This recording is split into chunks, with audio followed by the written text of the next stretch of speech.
Michael Jordan or LeBron James?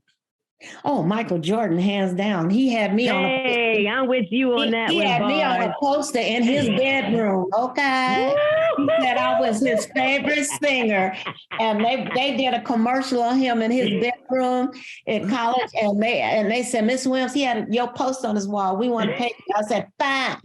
Michael Jordan. I love it. Bars. You heard it on KROSS BARZ. Yes. KROSS BARZ.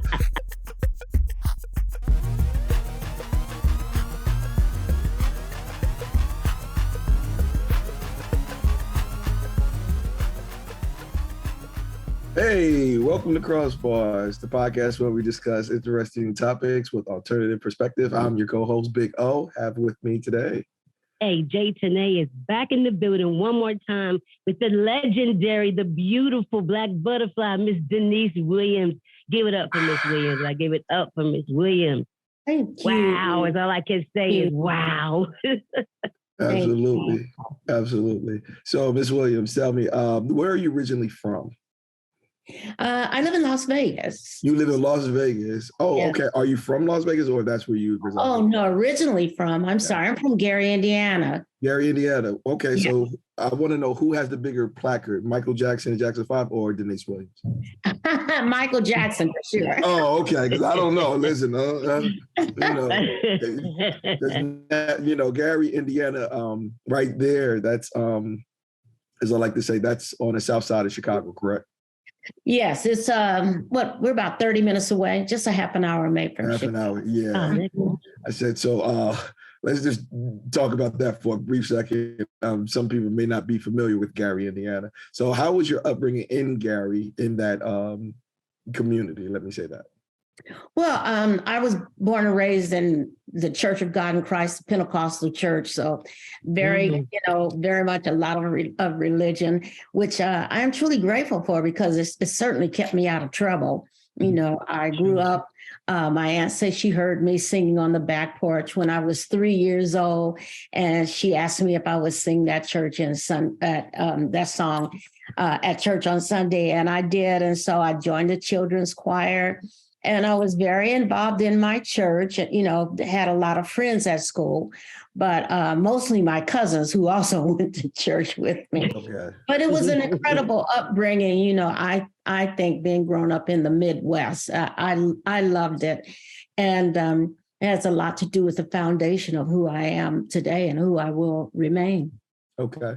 Because myself, being a fan of yours since I've been, since I've been younger, the nice glowing album cover that you had in the 80s, you sitting right there, your hair all done. I was like, what's this? I'm gonna date myself. It was like on our shelf, not shelf, a record player. We had your cover, Shalimar, with all three of them standing there. Uh-huh. Michael Jackson off the wall. When he's standing there against the brick wall. Yeah. And that's why I was like, I could, like right now, you're a part of my childhood. Cause I was like, yeah, your album cover right there, where you leaning back right there, kind of looking over it. And I was like, yeah. I'm glad you said that, about album covers, because I was like, back in the day, the album covers was like the thing that you waited for. Like, what was it about an album cover? I remember your album cover where you have the flowers, but it's like your dress and the background is the same thing. Like those are iconic, album covers. Do you plan that? Like when you're doing your album covers, what are you thinking about, when you guys are selecting, what's going to be on there? It was the art department that came up with that whole concept and designed the dress and the hat. And they do a lot of that. Of course, a lot of that also comes from the music, them listening to the music and thinking this would be a great concept, art concept for this particular person. So I had a lot of fun because a lot of the photographers that I worked with were really, really nice, made me feel really, really comfortable. And, some of the album covers turned out really pretty. So that was always something that I liked. But I have to tell you, Big O, that when the first cover came out, and I saw it, I said, oh my God, my grandmother, Big Mama's going to kill me because one of the leaves didn't cover the whole breast. And all I thought about is a faith to a Church of God in Christ. I'm about to hear from them. Yeah. But the rest of them, you were clothing. That was, it's rare now. You see naked people almost on the album cover, but it was modest. You know what I mean? It looked good. Like you said, they were beautiful, but you had clothes on. Yeah. Well, because I'm selling my voice. I'm selling my music interpretation. I'm selling my artistry. And I've always, had the honor and the pleasure of doing just that. I did when I was with Earth, Wind and Fire. I had a real production going on. But basically, I just come out there and I sing and I talk to my folks and we relate, we visit with each other. They talk to me, I talk to them. And that's all it's been for me. I mean, I love some of the productions that I've been allowed to do and some of the productions that I've seen other people do. But I just want to go out there and sing. I just want to go out there and yodel. I just want to go out there and holler in these 4 octaves. I know, bars. Still you said 4 octaves, 4 octaves and in the original keys, from the first project. And that's what I'm about. I don't feel I need a whole bunch of other stuff to really sell what God has given me and what people have, supported me for 45 years and some. That's what they want, and that's what I do. That is super awesome.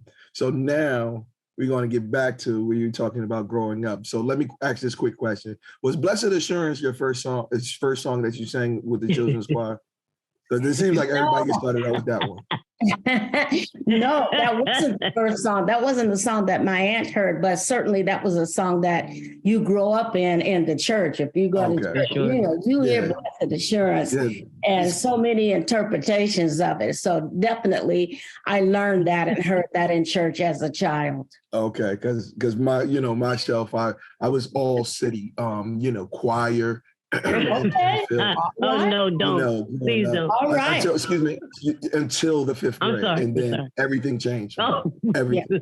I performed. The 5th grade until the 5th grade? No, for 3rd grade, I was 3 years in a row. 3 years in a row, I was all city. They took the best singers from all the elementary school, and we had one choir. And I want to let you know that they put me near the mic. So I was in the corner.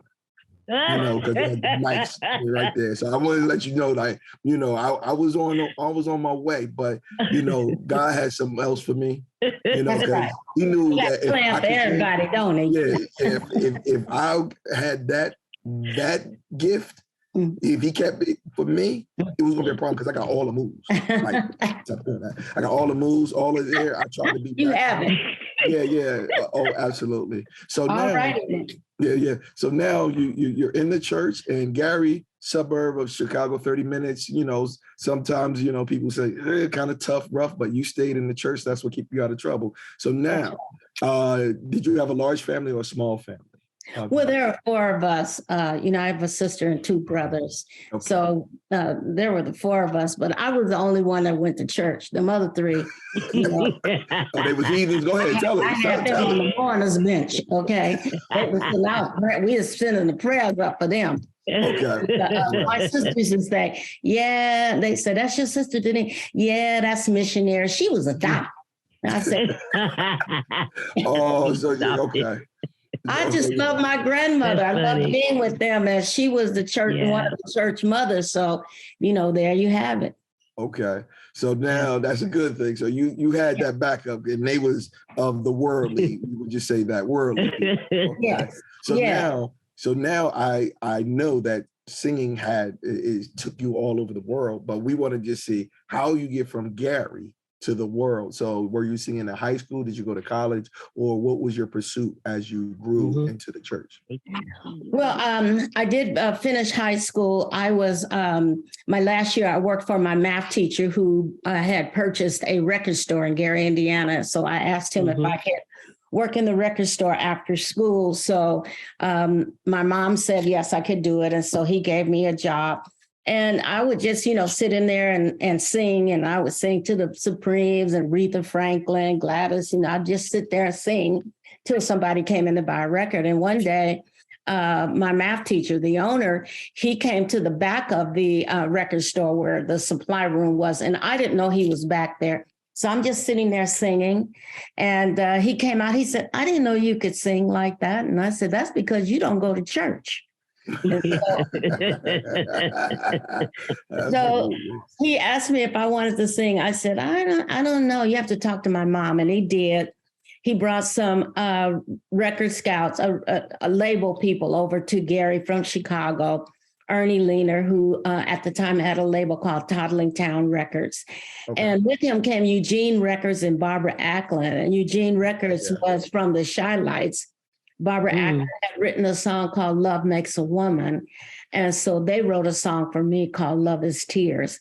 And I did a local record when I was 18. And so did another group in the city, Jackson 5, did a local record. We both had local records out. Mm-hmm. And that's how, I got started. I went from church and then I did this little local record. Nothing, big happened from it. And but I did have a cousin who, when we turned 14 years old, he lived in Detroit, Michigan, but his grandmother and my grandmother were sisters. And so at 14, he came over to Gary to spend a week with his grandmother. I thought he was the prettiest chocolate man I'd ever seen in my life. Hold up now. Wait, from Gary, Indiana, not like Mississippi now. They don't do that. No, but Detroit had a thing going on. Swag, didn't have, okay? And when John came, and then he was bragging, I know Stevie Wonder. And I would tell John, "Shut up, Pinocchio, your nose is growing. You don't know Stevie." Everybody live in Detroit, so they know Stevie Wonder. Right. But, it was him 6 years, almost 7 years later, that got me the audition with Stevie. Wow. And that's how I joined Wonder Love as a backup singer for Stevie Wonder for 3.5 years. That was the next phase of music career. So you went from singing in the record store, and I want to know, because I know when I was younger going to the record store, it was only 2 girls that worked there ever at Big Beats downtown Plainfield, New Jersey. And everybody hit on the girl. And she wouldn't give nobody time of the day. So let me ask you, how many men hit on you trying to act like they wanted to buy a record? Because now you can sing, you look good, and I already know, you had your hair done up, and then probably said, "I'm a church girl." She had on her we really lip gloss. I tell you, that was it. Because when they went to talking to me, I said, "Praise the Lord." I said, "Ain't God good?" Next thing I know, they get their little package and they gone. I said, "Hallelujah." That'll turn them away quick. They ain't ready for it. Amen. Uh-huh. God is good. God is good. God is good. Now, see, if the intentions weren't right, they went right on out that door. Oh man, that's awesome. So I got a question. So when she was working with Stevie, I had a question for that. Like, what is his work ethic like? Being background vocals, and he's a master at it. Just what was it like working with him? Background, how was that? Well, I learned so much with Steve because when I was in high school, I was writing poetry. But when I got with Stevie, I saw that poetry plus music equals song. So I became a songwriter while I was, with him. We rehearsed and we practiced and we wrote, the band and we wrote a lot. Stevie is on his own, even to this day, is on his own time zone. I bought him 2 Braille watches and told him, "Listen, you see when the hand is over on here? Then I'll come to work. When the hand is over on here, don't call." Anyway, it was just incredible because he's just a genius. And the music and the sound and what he came up with was just so incredible for me to have had the opportunity and the honor to work with them. He was just incredible. And I think, you'd have to be half dead if you didn't, if some of that genius didn't pick up on you, or if you didn't get something from being from him that. or something, because it was just an incredible time and one of the best ways as a mentor for me to come into the business. That's great. And you said poetry plus music equals song. And so I'm a poet myself. So, you know, sometimes it gets, when you're talking about songwriting, you're more really descriptive when you're writing your poetry, and sometimes they would be too long. And so it was kind of difficult to break down what is a poem and what is a song. So how are you able to not be too descriptive, because the song needs to be, you know, straight to the point, hook, you know, chorus, and you're out. Well, I also write melody, you know, so when I'm thinking of lyrics, it starts with the music, you know, it starts with me humming a melody, and then the melody and knowing how to set up a song, because a song starts with verses and then it can start like, you know, with a little chorus and go back into a verse, into a chorus, and you want a bridge, and then you want to get out. And so when you know the setup to a song, like, you know, and it's very simple, just as simple as I described, then you know what fits and what doesn't. And also in a song, you need to get to the meat of what the song is about quicker than when you're doing just a poetry, because you can have, you know, you have space, it's a different songwriting and poetry, but there is the connection between the two. Definitely. Yeah.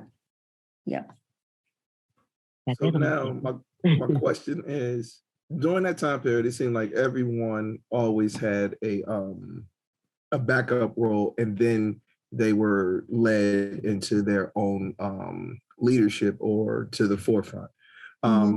So do you believe, like, as far as, you know, being with Stevie and then having to go through his regiment and then going to another group that you went to, which was Earth, Wind and Fire, correct? All right. What was the difference going from one camp to the next, and then you stepping out into the forefront? Well, I never saw myself stepping out to the forefront. You didn't see yourself as a star? No, I was surprised I was there with Stevie, because, you know, I was a church girl trying to stay off that weenie roast spigot in hell. And so I was battling it, you know. I was trying to stay out of hell. And so, you know, there was that fight going on all the time. Am I doing the right thing? Am I doing the right thing? Should I be here? Should I be here? But so what happened is that Stevie used to let Wonder Love go out and do one song before he came on stage. So one night the group said, okay, let's do Deniece's song, because we were writing songs, and let's do Deniece's song tonight. So I said, okay. And I did my song. The song I did that we wrote was free.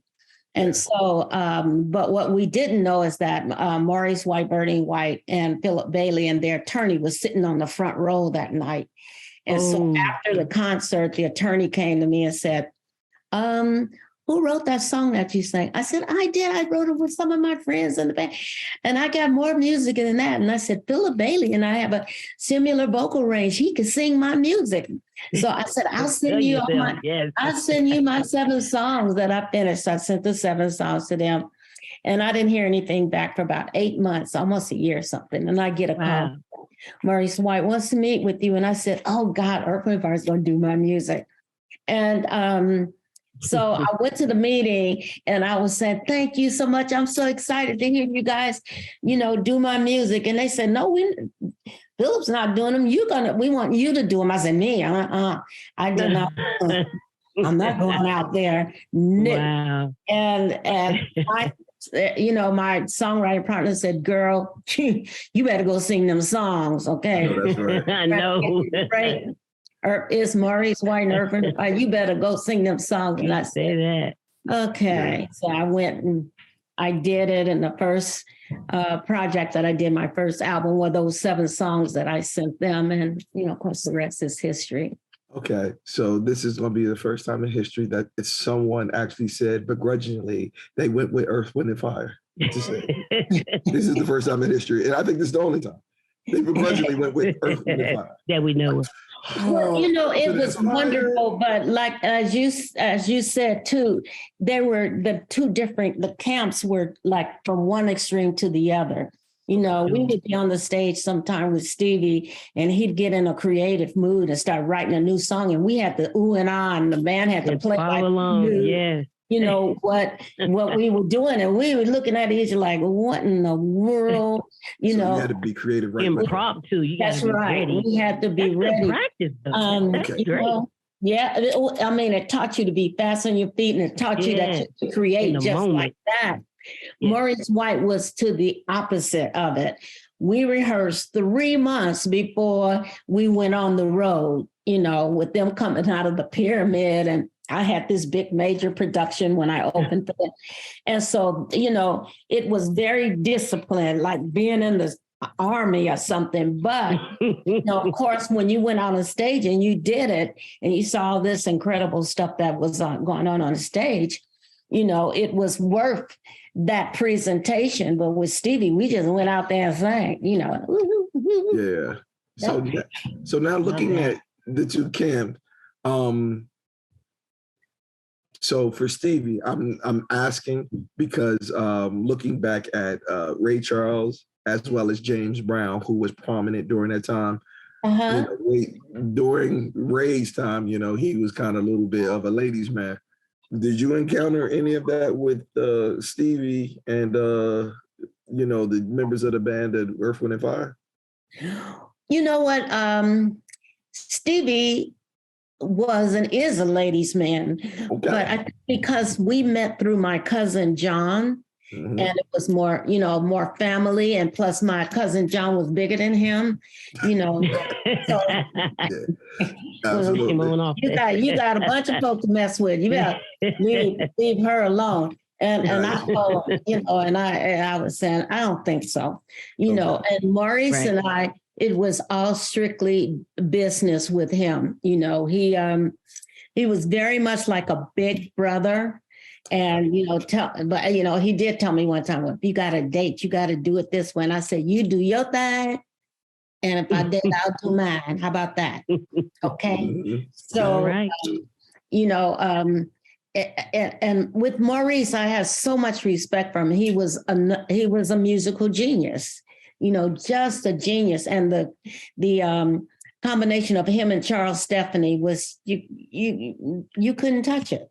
You know, you couldn't touch it. So the fear came and the problem came when Charles Stephanie suddenly passed away right before I was going to the studio to do my second project, and right before the Emotions were going to do theirs. And he was sorely missed. He had such an incredible way about him. I mean, I did one of my songs, If You Don't Believe, and while Oscar Brashear was playing, Charles Stephanie just went in the studio, raised the piano top, took a guitar pick and started strumming on the strings of the piano. The piano? Here, that's what you hear in the very front of that song.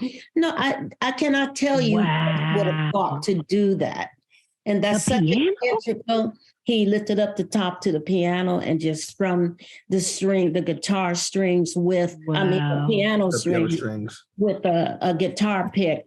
And you hear that on the beginning of that song. And I said, nobody else but Charles. That's amazing. Wow. Amazing. So you just dropped another one. Like you only, I don't see, I'm listen. Like we're over here like mouth wide open. Like what? Like sister, to be in that is just crazy. So now so you were with the Emotions during that time as well?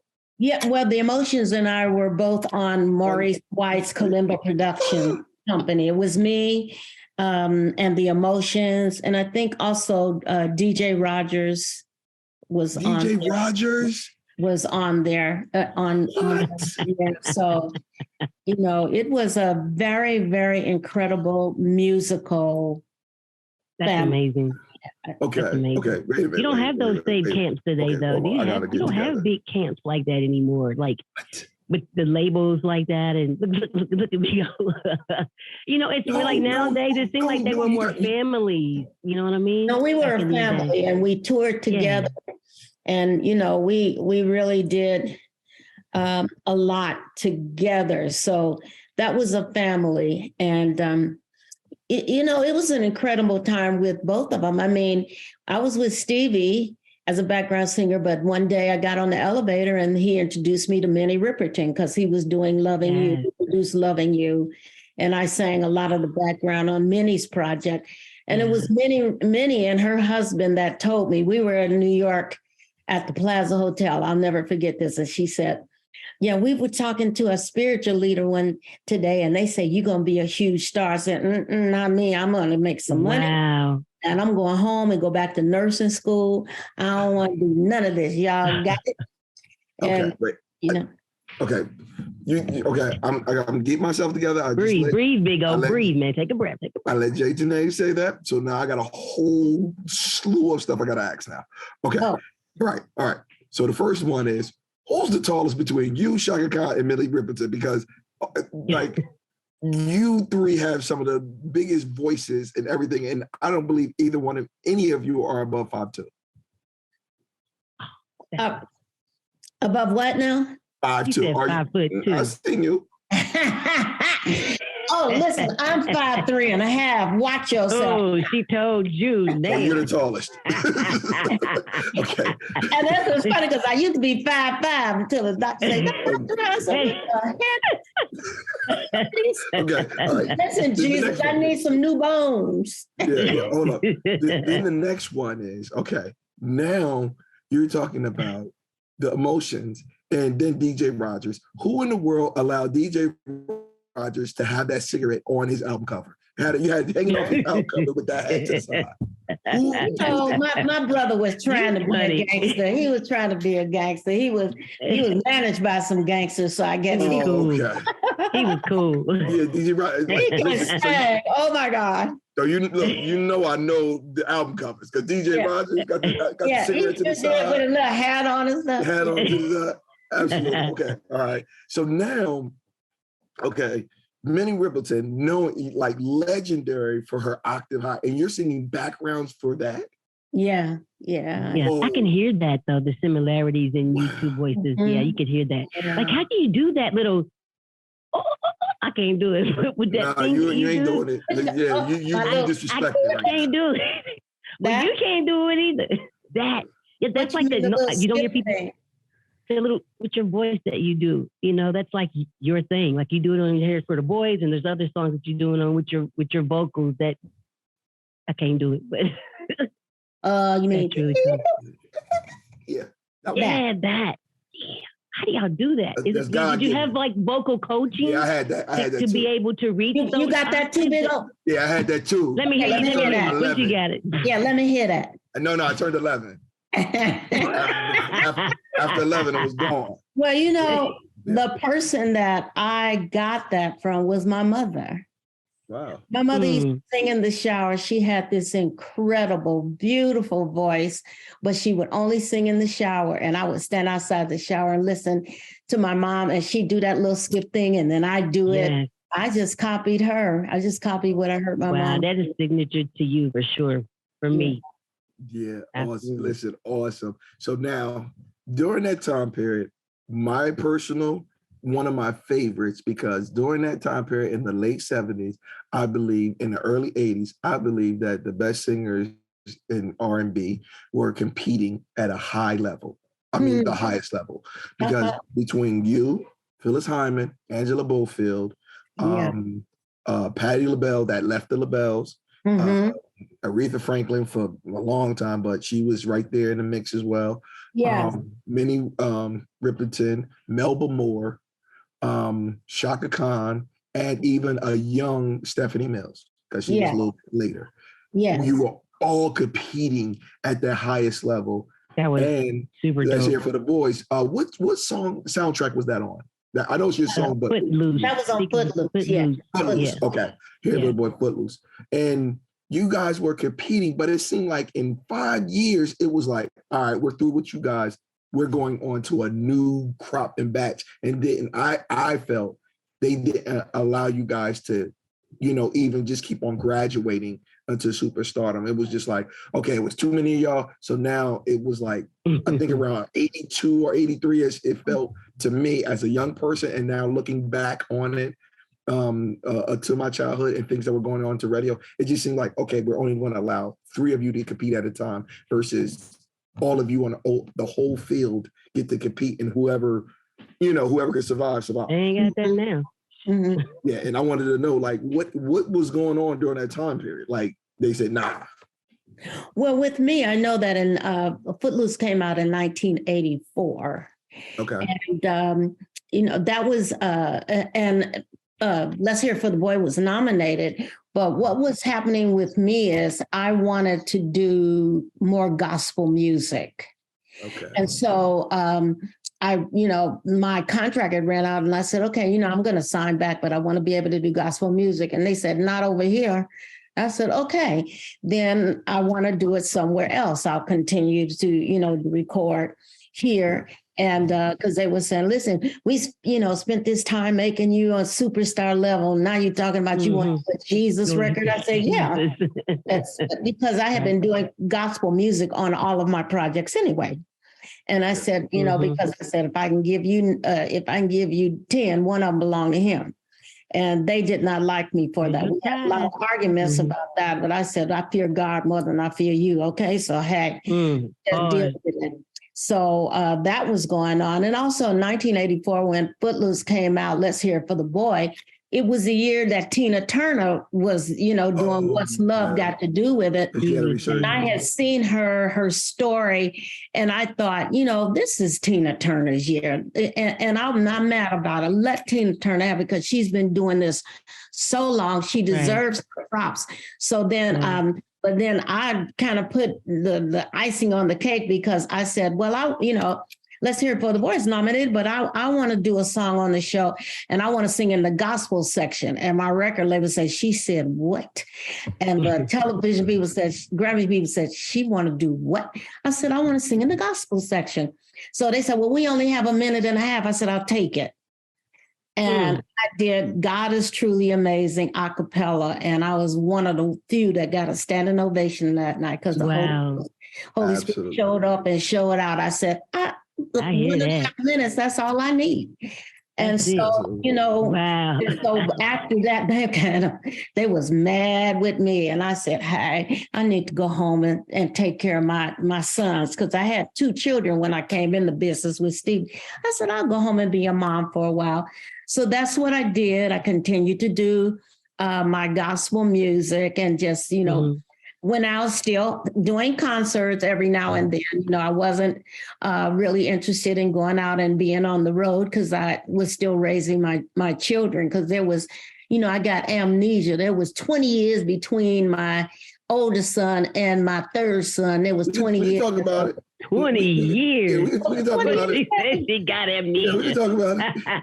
She's like, what was I talking? What was I? Yeah, I got amnesia. So, I wanted to raise my kids, and I still do the concerts. I just got back from a 5-week tour in London, doing 15 concerts. I just did weekend before last. I did Louisville, Kentucky with Babyface. So I still go out every now and then, but it's like, I'm at the place now where I pick and choose where I want to go, because it's been 50 years for me in the industry, and baby, I'm going out on a high note. Okay. I know that's right. Bars. Hey, I gotta say this. Wait. Let's hear it for the boys. I gotta say this. I have to say this. Let's Hear It for the Boys. When they came out in 1984-ish, right? That was like my favorite song. So me and my homegirl, this is a true story, we used to sit in the back of my neighbor's truck in his truck bed. And we would sing that song over and over, and we would harmonize. He'd be like, you take the first verse and I take the second verse. And we did this for a summer. I mean, it was for the whole summer. So when Toya sees this, she's going to be like, no. I'm like, yes. Let's Hear It for the Boys and Deniece Williams. And we sang that song repeatedly, switching back and forth and trying to get the harmonies right every summer in the back of this man's truck. So you're part of me growing up too. So, that's good. I had to say you can't have it. She was more mine. No, I'm older. She had the white V-neck. Listen, you're lucky I wasn't at home, because I would bring it out of I still have it. She had the white V-neck right there, landed back there with the I got that. You're funny. But now you went to gospel, but we got to rewind, because you had a whole life to live during that time period. So let's talk about you know, the children, you got married. Was the person that you married, were they in the industry? Was it a great relationship? Are you still married to the person, or what happened? Well, we grew up together. I met my first husband when I was 11 years old, and he is the father of my older 2 sons.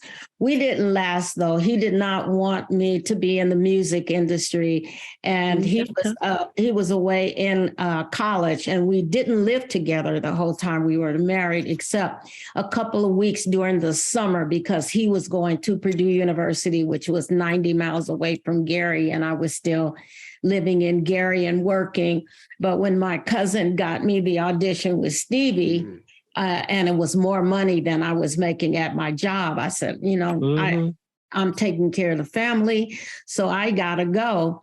And I did. So we are, you know, we didn't last very long. We have 2 incredible sons, Kevin, of which you have probably spoken to. And we're still friends. In fact, Kevin told me that his dad is coming out here. I'm doing a show in Vegas and his dad is coming out.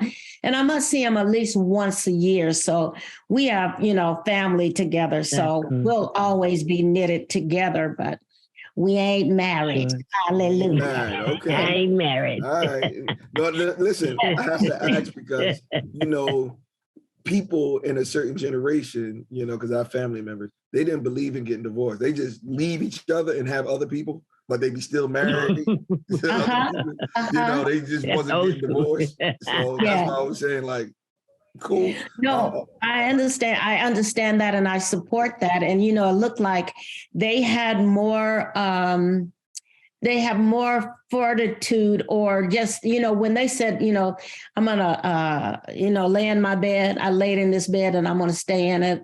And they did that. You know, my grandparents did that. I remember my grandfather was, you know, on my grandmother's case one time, and my sister, woo, that girl, I still pray for her. She went over there and she said, Grandmama, you know, you 5'10", he 5'5". All you gotta do is take your fist and hit him in the top of the head. Right. And my grandmother said, you can't hit your husband. But that's the way they were. They, you know, they stuck it out regardless of what's on. And I wish that more of that had fallen to me, but it didn't.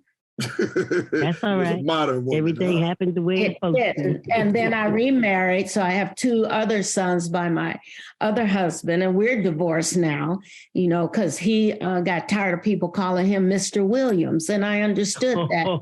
But I said, when you found me, I was Deniece Williams. I don't know. Already. And I said, I gave up my career first time because my first husband didn't like it. I said, but I'm not doing that again. So it didn't work out because they did, and I felt bad. I used to say, no, I'm Mrs. So-and-so, but they still call him Mr. Williams. And it was very difficult for him. I understood that. So, and we're still friends because we still have children together. And, you know, so I probably get along really good with both of them because one's in Illinois and the other one's in the state of Washington, and I'm in the Las Vegas area. So, right there. Okay. So we good. Yeah. You want to go east? You're going to go west. This makes the heart go fun. We good to go. We good to go. I would like to fall in love again. I don't know if I'll ever marry again, but I'd like to have a partner in life again. For sure. So we'll see what God says. All right. Yeah. Okay. Okay. Yeah. But you taking notes or something? Absolutely.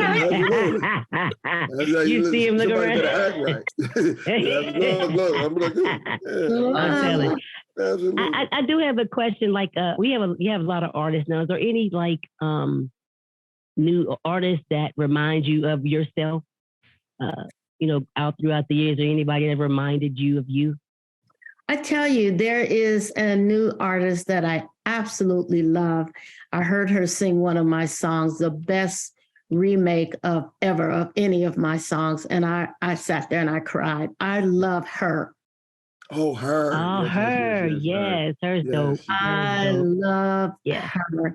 I heard her sing Free and I lost it because I've heard a lot of covers of Free. I've heard a lot of covers of Silly. I've heard, you know, a couple of covers of 'Cause You Love Me, Baby. But when that girl did Free, I sat there and the tears were rolling. So cool with it too, like her. Yeah, All right. She's a church girl, you know. Yeah, she is. She is. Yeah. I really like her, and I wish her much, much, much continued success. That's what's up. Shout out to her. Shout out to her. Shout out to her. Usher, you gotta slide the camera a little bit because it looks like you're half off, Miss Williams. You know what? I was just looking at one side. Because of the light. Yeah, I'm up here looking at all your I'm all in your business. I'm like, oh my God. He's trying to see what's on the wall. My white bootleg, computer, and it's blurring. I was like, man, but you know what? It's the content that matters. Now, okay. Now, you and your prom, Mariah in the prom, Minnie in the prom. Who's getting to the highest note?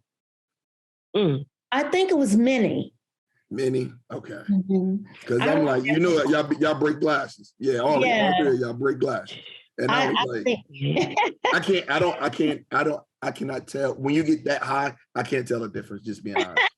I think I would say between the three of us, in my heart, I feel it was Minnie. Minnie? Okay. And I was like, whoo, because for me, that's where my knowledge, and because you're in the industry so long, you probably know some others that's real great and awesome. One of my favorite singers, because of her range, is so tremendous, but she doesn't get accolades that much. Michelle Farrell. I love Michelle. Oh yeah. Absolutely. I absolutely love Michelle Farrell. She is one of the baddest singers out there. Her control, the different things that she's able to do vocally. I love Michelle Farrell. I love to hear her sing. I do. I agree.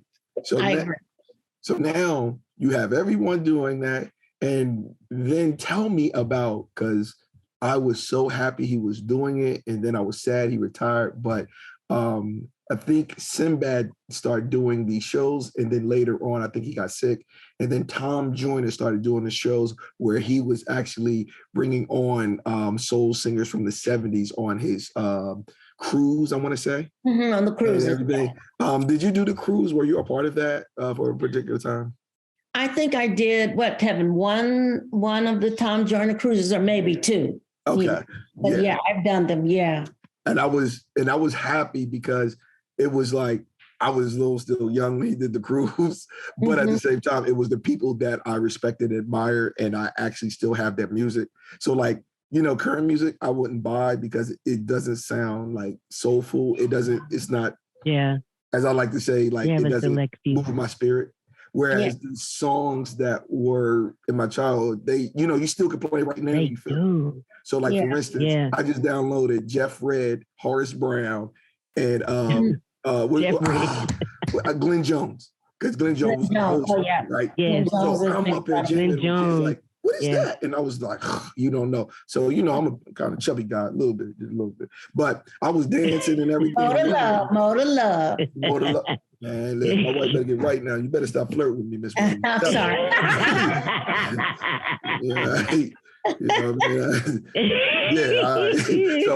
So now I was dancing to the music and everything, and I was just like, her, and it's only a few I can name now that I say is making, as I like to say, quality music. And I wish, just being honest, like, I think it's the gatekeepers like yourself and people that we didn't know that were behind your success. It's not those people. I think it's too many executives that just want popcorn stuff. Yeah, there's no more meat and potato and gravy. And I'm like, I'm a true fan. Like, if you're a real artist, I'm listening to you. I'm reading the credits. I'm that fan. I'm reading the credits. I'm looking like, he did he was on bass guitar. Oh, he did the bass guitar for the other one. That's me. But at the same time, I'm like, okay, where can we look for you to be on an East Coast tour? Because I think you guys should just take over the game. I'll just be honest. You guys, there's quite a few of you like shop.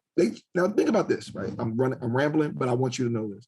Okay. They just, when I say just, this year, put Stephanie Mills in the North Carolina Hall of Fame. It was a big to-do down in North Carolina. And I'm sitting here looking like, her. Congratulations. I'm sitting here like, y'all should be been there. Yeah. She should have been there 30 years ago. Yeah. 30 years ago. She's like, yeah, I live down in Charlotte. I'm sitting there. If I run into her, I'm gonna go straight crazy.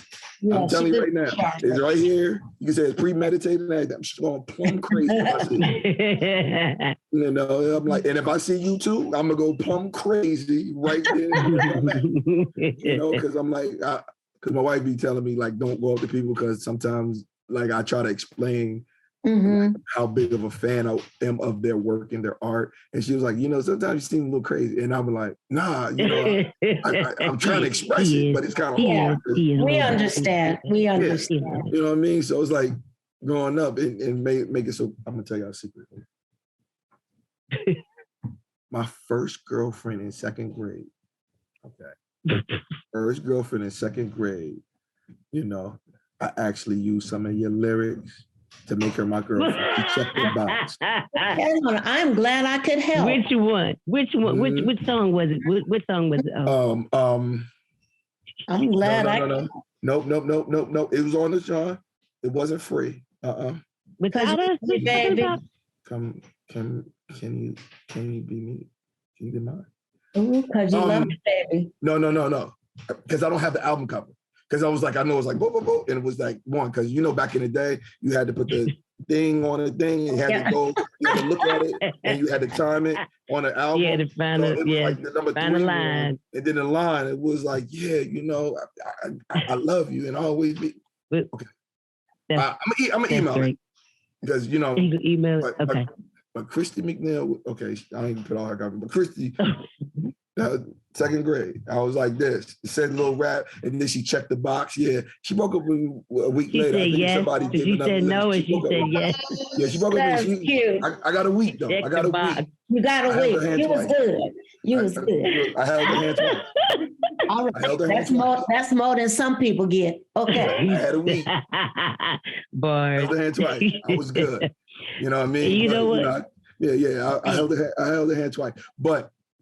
Now, hey, did you know? I got a question for you. Did you know the Family Ties thing?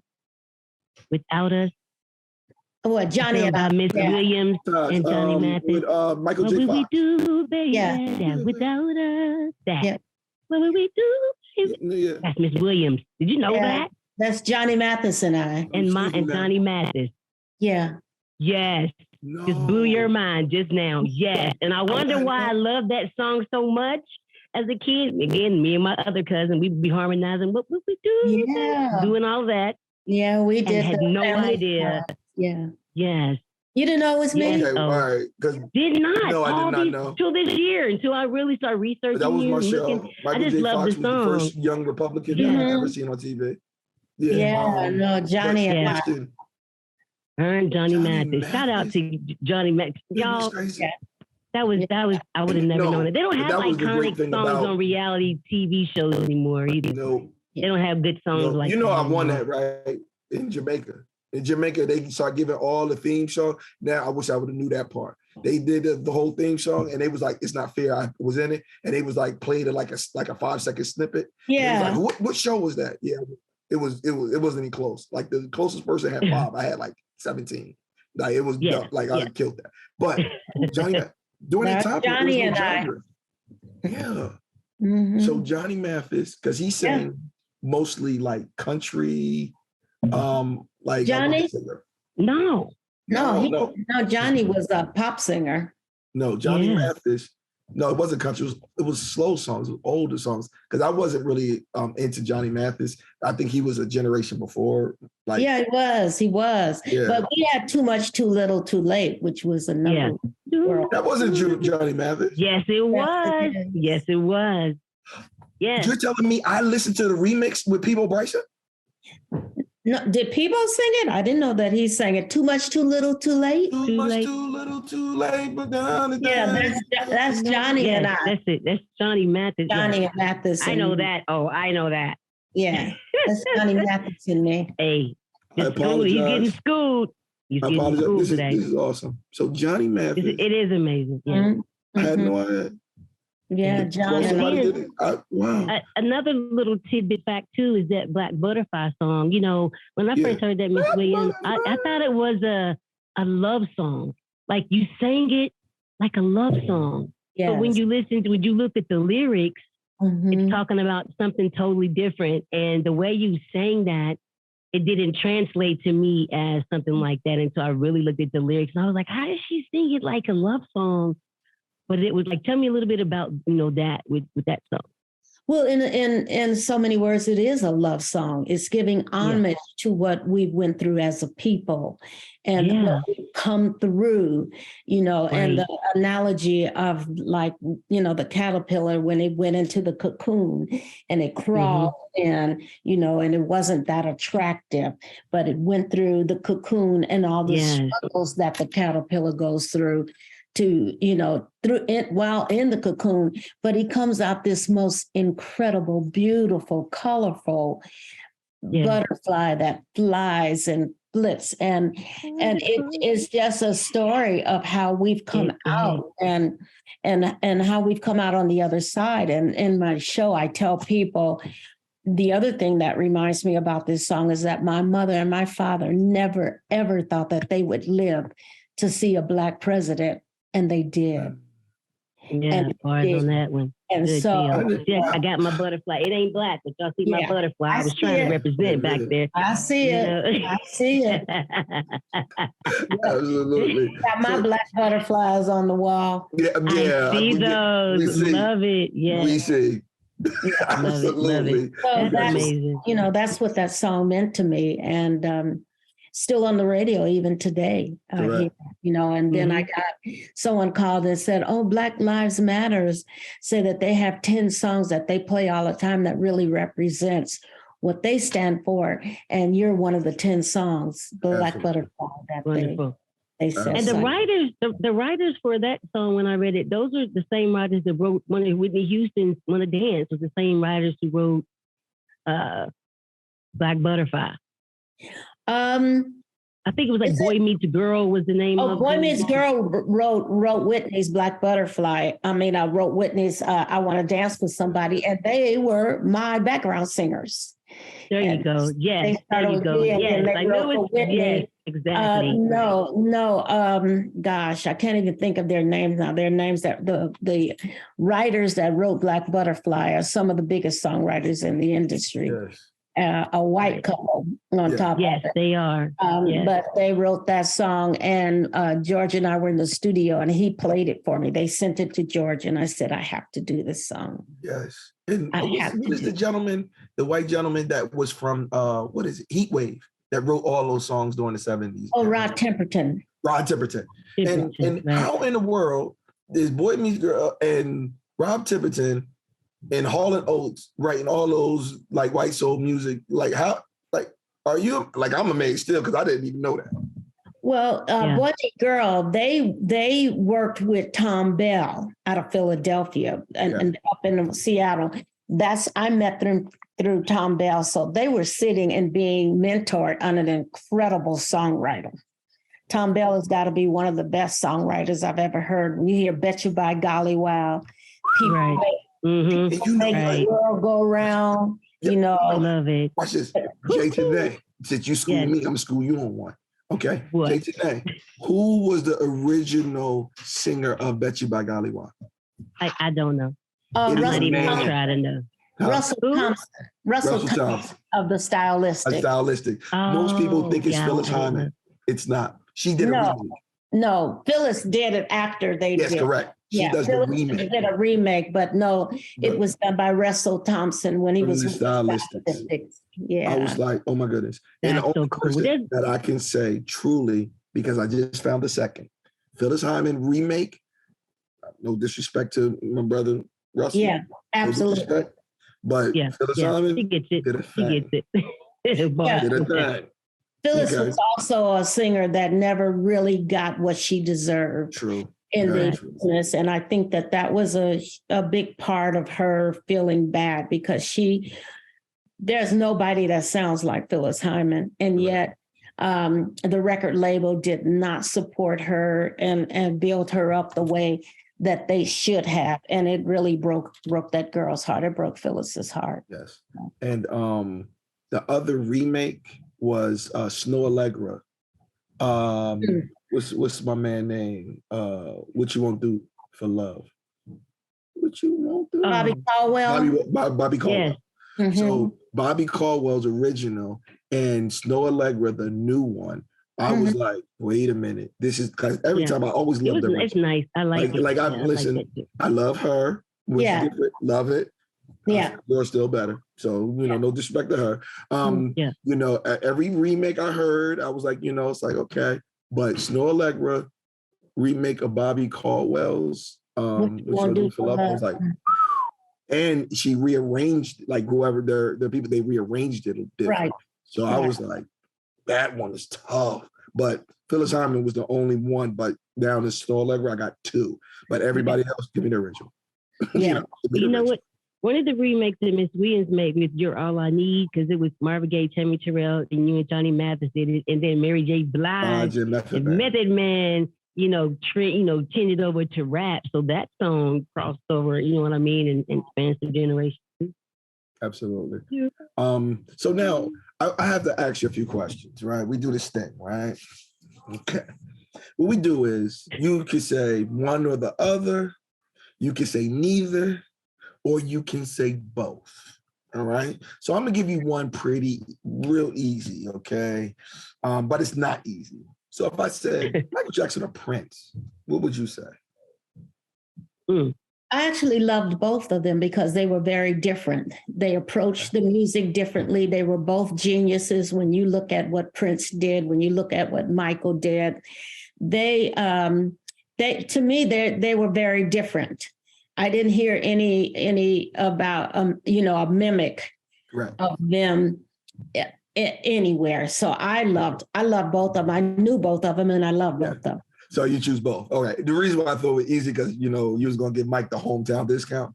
I got you. Yeah, but Prince was a bad somebody too. Yeah, he still was. I went to Minneapolis. So Prince everywhere. So that's the key. All right. So cool. All right. So now, Earth, Wind & Fire or Parliament Funkadelic? Well, I would have to say Earth, Wind & Fire for me, just because of the relationship that we had and the fact that when I think about Parliament Funkadelic could not have produced Deniece Williams. Okay. But Maurice White and the Earth, Wind & Fire, they could. We were just closer music-wise, what we heard wise. I love George Clinton. I love them, but I would not have been as successful with them as I was with Earth, Wind & Fire. And the music that Earth, Wind & Fire did and was much closer to where, my musical taste was. Yeah. All right. I'm going to give you another one. This one, all right. I'm starting out with little hard ones. Okay. Right. Ohio Players or Sly and the Family Stone? I love them both, but I'd have to say Sly and the Family of Stones. I really love what he was writing, what he was saying. I was the opening act for the Ohio Players when I first started, and one of them put a key in my hand and told me to be in the bedroom, his bedroom at 12, and I went to my road manager. I said, he said, give me the key. And my road manager went, and I didn't hear another buzz from them. I love bars. I hear that. One of my favorite songs ever was from the Ohio Players. And I kept saying that I was going to redo it, but I never have. Heaven Must Be Like This. Heaven Must Be Like This. That is my favorite Ohio Player song. I feel it. I mean it. I think a Heaven Must Be Like This. Yeah, for years I said I should do that because that song is sensual. It's very beautiful and it's very sensual. But I will Sly. All right, okay. Let's get a little something out your like get something I think you may be a little uncomfortable with. Okay. Michael Jordan or LeBron James? Oh, Michael Jordan, hands down. He had me on a poster. I'm with you on that one. He had me on a poster in his bedroom, okay? He said I was his favorite singer. And they did a commercial on him in his bedroom in college. And they said, Miss Williams, he had your poster on his wall. We want to pay you. I said, fine. Michael Jordan. I love it. Bars. You heard it on KROSS BARZ. Yes. KROSS BARZ. All right. You put it out there. Let them know. I'm talking about. Oh, okay. Okay. Teams. Okay. The Chicago Bears or the Detroit Lions? Oh, the Bears. Okay. Shout out to Bobby Howard. All right. I was born in Gary, Indiana, so all I knew was the Bears right there over there. Right. I just thought, you'd be more Detroit, Motor City, everything, singing Hitsville, I got one. True. That's true. But I'm just a Bears fan. If I got to pick between the two, what can I tell? Go gospel. Oh, I got one. I got one for you. Okay. Little newer. What about Leandria or Fantasia? That's a hard one. Neither.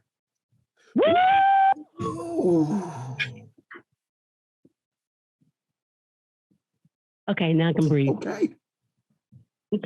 Okay. Can I ask why? No.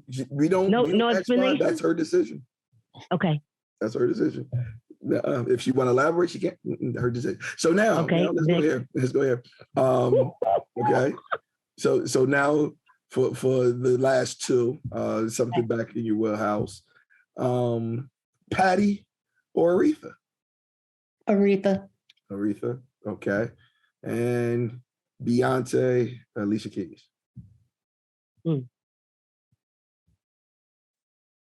I'd have to say Alicia Keys. Okay. All right. So that's. I love Beyonce. Beyonce is incredible. Absolutely. But I think Alicia Keys to me is more musical. She's more of a musician, singer, songwriter. I think Beyonce is incredible. I think it's time for a different music direction so that she can have longevity, because ain't nobody gonna be listening to Bootylicious in 20 years. Okay? Wait.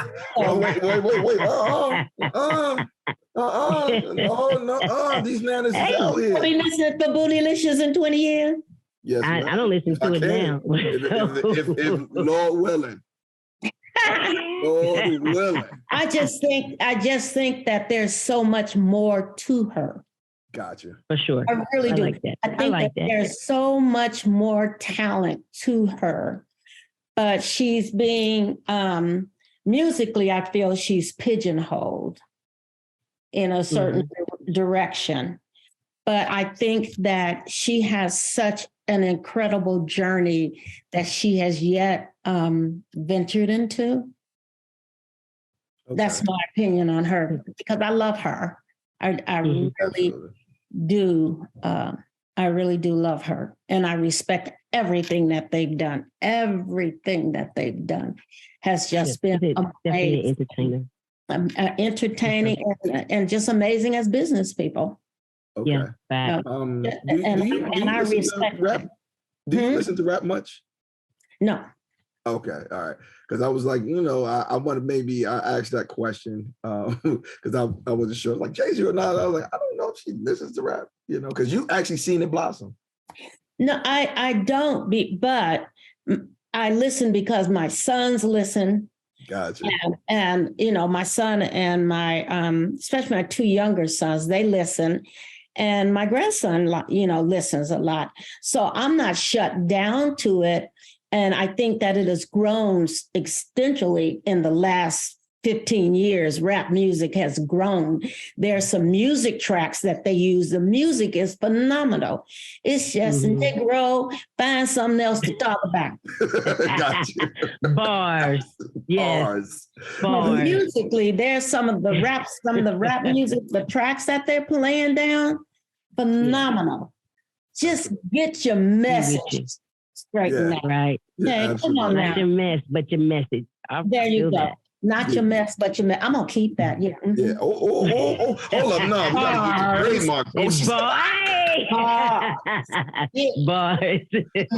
Okay. Back. Okay, that was real good. Okay. So now, so now looking at some of the people that you said you like, you might lean one way or another. As far as music, let's say in the next 10 years, where do you see yourself as far as performing, or what role you want to take? Because right now you just explained to us that you just finished touring and you would like to tour more, but will you take another role as well? Or have you taken another role? Well, I am now co-producing a film. I can't talk a lot about it, but I'm co-producing. Hold on. Let me get my shot right here. Let me get a shot. You blurred. My screen messing up now. No, I'm now producing. Hold on, let me give my Billy D look. Damn. Your camera telling you no, that ain't it. Listen to the camera. It's telling you that ain't it. The camera trying to tell me something. Hold on, let me try to get another shot. Hey. I could be a lead. Well, I don't even have to be lead, man. I could be the side. Well, I'm working on a movie with Randy Jackson from The Voice. A partner and I are doing a film on Ella Fitzgerald, Sarah Vaughan, and Pearl Bailey. And so I'm very that's going to be rated R about that project. And we're also been working on a theater piece about Ella Fitzgerald, Sarah Vaughan, and Pearl Bailey for the past year and a half. So I'm co-producing on that, and, you know, writing a little bit on that.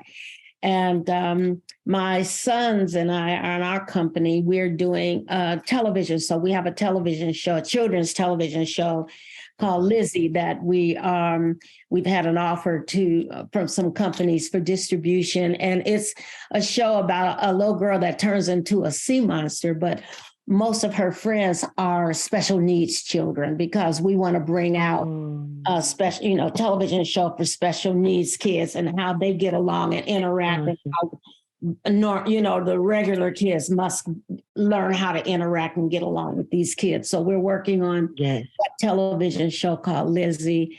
And then I just left New York, where we're talking about my potentially doing a one-woman show off Broadway.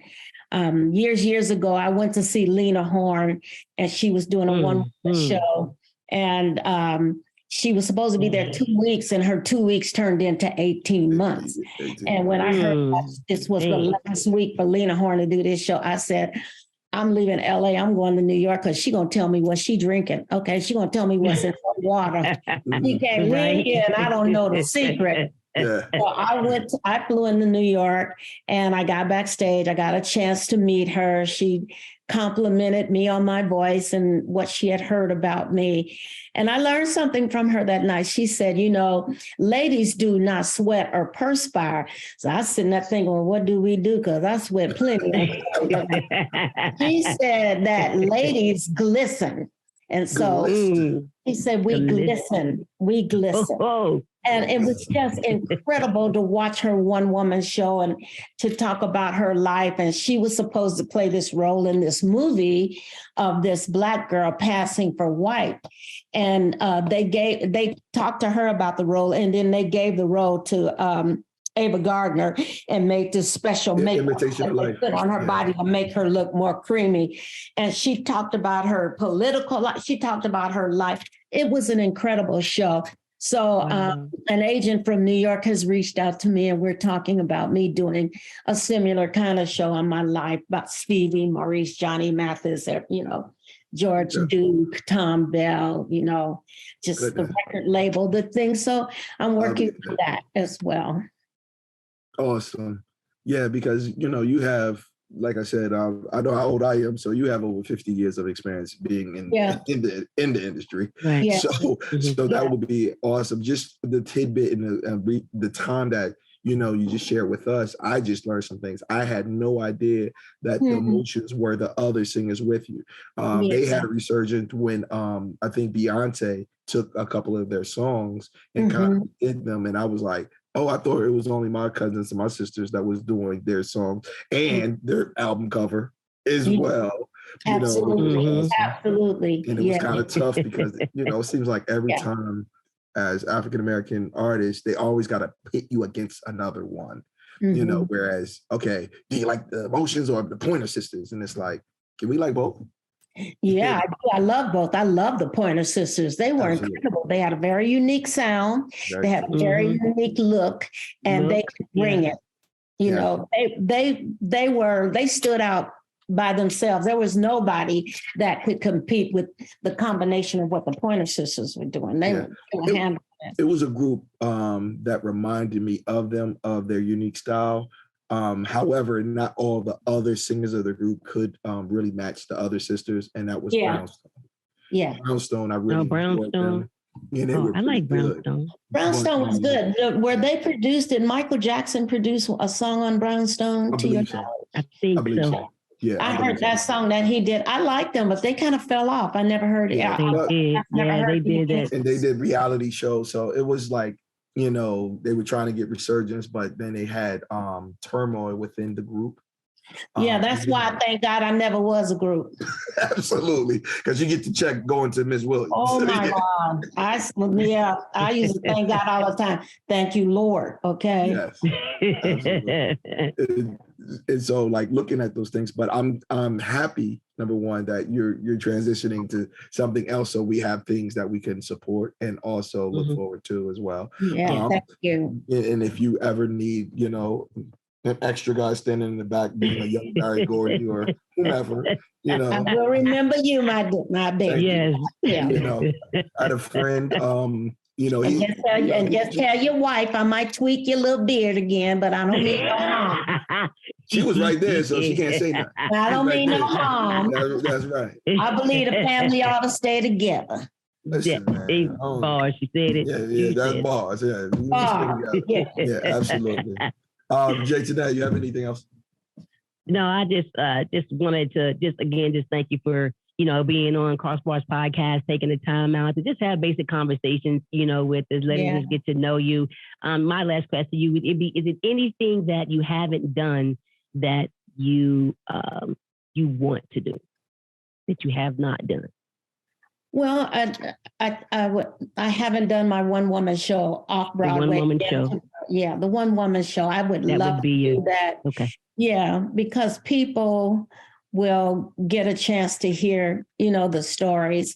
And I have lots of stories. I have on YouTube, my YouTube channel, I tell diva stories, you know, all these stories about my peers, and you know, I have stories on me and Aretha Franklin, me and Stevie. No, that's a show. Me and Johnny, you know. Diva stories. And I absolutely love that. And I may do that as a television show one day. Yes. Cool. Yes. So cool. Love Diva stories. Yeah. Yes. That's okay, wait a minute. We came up with that together. Okay, we came up diva stories, and you tell, because Chappelle whole second season was basically him and Charlie Murphy talking about stories and him making the comedy about it. You telling diva stories is like unsung, but not, you know, the down part. Yeah. No. Yeah. You know, my stories are funny. Like when I let Stevie drive my car, you know, to put him out. What? We went out on a parking lot, and I let Stevie drive my car. So all of my diva stories are before the Tesla. So exactly. You know, park itself. They're funny. You know, my diva story on me and Aretha. You know what happened with us. Me and Diana Ross. Me and me and Johnny Mathis. You know, me and Prince Charles. We. Did you say Prince Charles? Prince Charles. Yeah, Johnny and I did a command performance for Prince Charles. So, you know, it's just cool. It's just diva stories, and so, you know, I've been thinking about turning that into a television cartoon short, television short skit, you know, thingy. So, because it's just funny. Me and James Brown, you know, me and Tom Down, cool. you know, me and David I'd Foster, watch it. I would love to see that. Stories, yeah. Okay. All right. I'm coming back to you. That's all I had before you take that. She can't do stuff like that. We gonna end on that. Like, now I got like 50 more questions. She's like, yeah, me and Prince Charles. We have to do it. Yes, yeah, we just have to ask her for social media stuff. But where can we find you on social media? Where, you know, any other platform? Just let everybody know where we can find you. Well, you can reach me at nieceofficial@gmail.com, and then at nieceofficial. You can get in touch with me both those ways. And I don't know, Facebook is there. Somebody, a whole bunch of stuff is out there. DenieceWilliams.com. Just go there and it'll tell you. Yeah, tell you. I just Google it. Everywhere I am. There you go. There you go. All right. Oh, anything before we roll out? I mean, sure I'm getting all that information because we about to do some business. This is like, yeah, all right. She just, what? I'm up. She has to get in front and tell them stories. Those stories have to be told. Okay, think about, okay, now think about this. If Charlie Murphy did not tell us that Prince beat him in basketball, who would have believed that story if Dave Chappelle didn't put that out? That's right. That's right. That's right. I got all kinds of stories. That got to get out. I don't care. Right? Okay. What? Let's talk. Yes. He go hit you up. All right. All right. Well, I appreciate it so much. Thank you. Yes. Thank you. Thank you all for listening. This is KROSS BARZ, KROSS BARZ. You can find us on YouTube, Twitter, on our Facebook, also on Instagram. Hit us up. Make sure you like, share, and subscribe. Miss Williams, again, thank you so much for blessing our show. We love you. We love you. Keep doing what you're doing. You're looking good. You're looking great. Thank you. Thank you so much again. And we're going to take it out of here. Peace out. All right.